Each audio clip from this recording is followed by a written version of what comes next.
দেখে কি বুঝতে পারছেন কি রান্না করছি? এটা পাতাকপি।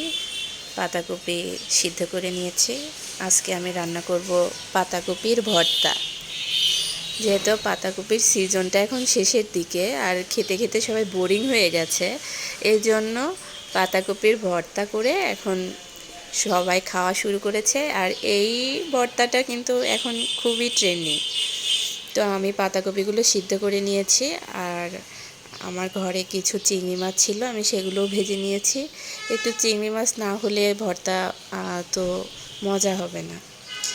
আর ভর্তার জন্য আমি কিছু এখানে টমেটো ভেজে নিয়েছি, রসুন ভেজে নিয়েছি, পেঁয়াজ কুচি, মরিচ ভাজা সব কিছু দিয়ে পরিমাণ মতন লবণ, সরিষার তেল সব কিছু দিয়ে আমি ভালো করে মিক্স করে নিব।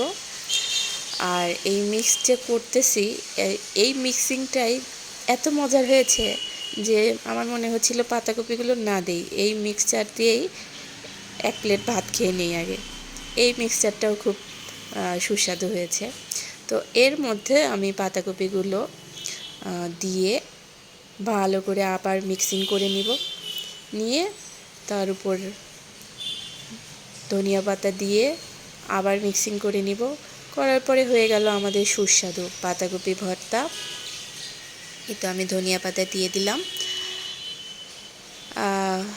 যেহেতু অনেক কিছু দেওয়া হয়েছে, তো এই ভর্তাটাও অনেক সুস্বাদু হয়েছে। তো কেমন লাগলো আজকের রান্না সবাই অবশ্যই জানাবেন। আল্লাহ হাফেজ।